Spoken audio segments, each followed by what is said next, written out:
conseiller, M. Mario Fauteux remet les pendules à l'heure, suite aux déclarations incendiaires et inexactes du journaliste Mathieu Loca, du journal Info Laurentide.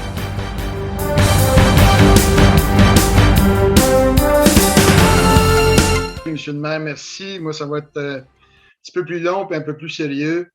Vous savez, c'est concernant, je prends la parole ce soir concernant la chronique de Mathieu Loca sur l'implication politique de moi-même envers l'Association des gens de Laurelans.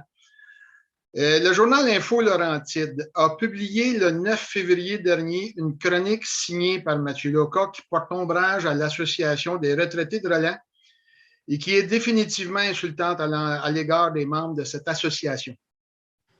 Dans ce même texte, le journaliste chroniqueur jette son fiel sur moi en laissant entendre que j'aurais pu influencer le conseil municipal afin qu'une somme d'argent provenant de la ville et donc de la poche des Jéromiens serve à protéger la maison des retraités de Roland au bénéfice de l'association.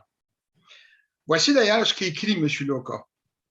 Je n'ai rien contre les retraités de la Roland, mais de là à ce que tous les Jéromiens paient pour un club social dont plusieurs membres ne résident même pas à Saint-Jérôme, on est en droit de se demander s'il s'agit de la bonne gestion. La vraie question à poser est plutôt si le conseiller Mario Fauteux n'était pas lui-même un retraité de Roland, la ville serait-elle intervenue? Alors, voici donc les faits. D'abord, pour ceux qui ne le savent pas, la maison des retraités s'était construite en 1998. Cascade a fourni les matériaux et le terrain, évidemment, c'était à l'arrière du siège social. Et les retraités de Roland ont construit cette maison-là bénévolement, d'un bout à l'autre. Alors, vous comprendrez l'attachement que ces gens-là ont pour ce bâtiment-là, et c'était à des fins sociales. En décembre 2016, Cascade a vendu les terrains et les bâtiments, dont la maison des retraités, et c'est la compagnie Médifice qui s'en est porté acquéreur pour faire un pôle santé, comme vous le savez tous. Et Médifice a permis à l'Association des retraités de Roland de poursuivre ses activités dans cette maison-là pendant 5 ans, tant et aussi longtemps qu'il n'aurait pas un projet à présenter. Et à cet effet-là, je peux vous dire que les gens de la Roland les remercient de leur contribution à cet effet. Pendant ce temps-là, en 2016, depuis 2016, les gens de l'Association des retraités, dont moi-même, on a travaillé à tenter de trouver des partenaires pour opérer cette maison-là. J'avais même approché la fondation du Cégep de Saint-Jérôme. Il y a eu des gens, la Légion canadienne, il y a 1 an, qui tentaient de faire un projet avec ça. Et on voulait, surtout tous les retraités, on voulait surtout que ce bâtiment-là soit sauvé et qu'il ait une nouvelle vocation, soit sur le site actuel ou ailleurs à Saint-Jérôme, mais que ce bâtiment-là serve à la communauté. Étant candidat à l'élection du 7 novembre, moi, je me suis retiré au mois d'août 2021, autant de l'exécutif et que de la présidence de l'association, afin de ne pas être en conflit d'intérêts. Au début du mois d'octobre, la compagnie Médifice a avisé l'Association des retraités qu'elle devra quitter le bâtiment au plus tard le 15 novembre. Une demande de démolition avait été faite auprès de la ville pour cette date. Du 20 octobre au 5 novembre, l'Association des gens de Roland a liquidé tout son matériel et en a fait don, entre autres, à des organismes communautaires locaux. Les tables, les chaises, les poêles, les frigidaires, qu'on avait beaucoup. On avait beaucoup de matériel, ça a été donné, le bouc humanitaire a été rencontré. Et tout ça sous la supervision de Carole Daou, notre présidente. Et fait cocasse où, par un heureux hasard, le 1er novembre, M. Christian Noiseux, de la maison des parents d'enfants handicapés des Laurentides, est venu à la maison et a discuté avec Mme Daou sur l'avenir du bâtiment des retraités. Celle-ci l'a dirigé immédiatement vers M. Marcel Landry de Médifice et, partant de là, il y a eu des discussions. Donc, vous comprenez que tout ça a eu lieu le 1er novembre. On n'était pas encore élus. On était élus le 7 et assermentés le 15.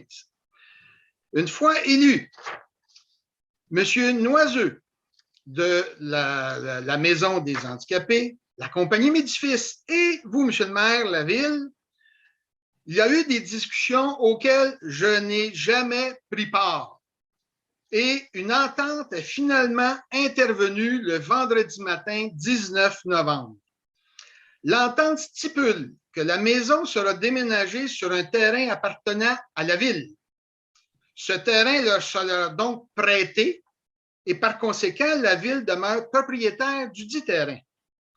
Le transport de la maison et la réinstallation sur un solage seront aux frais de l'organisme des enfants handicapés et de Médifice. Donc, l'association n'a plus rapport à ça. Croyez-le ou non, Monsieur le maire, ce que je viens de vous dire, dans son ensemble, ça l'a paru dans un journal le 24 novembre sous la plume de Michel Lapointe du journal Info Laurentide. Donc, l'information, elle était connue du journal.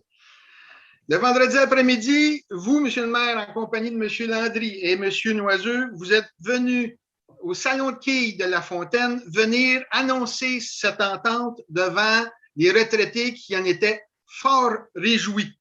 Paquebot de bord, hein? Oui, oui. Ça, c'est comme acheter une maison, là, pas de rapport d'inspection, puis tu l'achètes pareil, tu trouves la porte.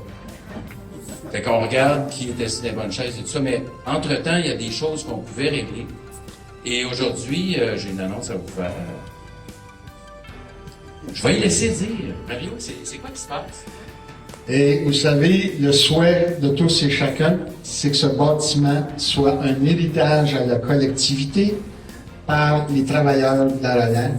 Et c'est ce qui va arriver. Ce bâtiment-là va être préservé à des fins communautaires pour un organisme qu'on va entendre parler tantôt et avec lequel nous pourrons également partager certaines choses. Tout à fait. Alors, on parle de la maison des retraités de la relève. La maison est préservée. Pour nous, c'est vraiment une maison qui n'est peut-être pas patrimoniale ni historique, mais qui a une histoire noble, étant donné que c'est probablement une des seules maisons qui a été construite par des retraités dont une compagnie a fourni les matériaux. Alors, par conséquent, la Ville n'a versé aucun montant en faveur de l'Association des retraités pour préserver le bâtiment. Il n'y a eu aucune influence de ma part pour tenter de renverser cette décision, bien évidemment. Monsieur le maire, en conclusion, ce fut une très bonne nouvelle pour la maison des parents d'enfants handicapés qui malheureusement a été complètement dénigrée par de fausses informations d'un chroniqueur dont la mission, selon ce qu'il écrit lui-même dans sa chronique d'Info Laurentide, est de brasser de la boîte. Ces informations étaient finalement tirées de l'homme qui a vu l'homme, qui a vu l'homme, qui a vu l'homme, qui a vu la source. Une chose est certaine, il aurait été si simple et professionnel pour M. Loca de s'informer auprès du directeur de l'organisme, M. Noiseux, ou de la présidente de l'Association des gens de Roland, Mme Carole Daou, pour obtenir des informations. Soit dit en passant, il a appelé Mme Daou cet après-midi à 4 heures, une semaine après avoir publié son article, pour s'informer des renseignements. Par conséquent, M. le maire, je vous dirais, vous savez, je me suis fait brasser passablement au cours des dernières années sur mon intégrité. J'en ai soupé. C'est assez. Là, ça va faire. Je pense qu'il est temps qu'on travaille positivement pour la Ville.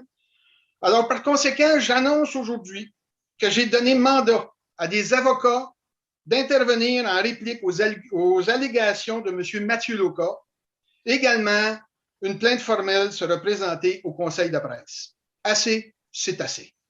Bonne fin de soirée à vous tous. Merci beaucoup de votre support, chers membres du Conseil, et à vous, M. le maire.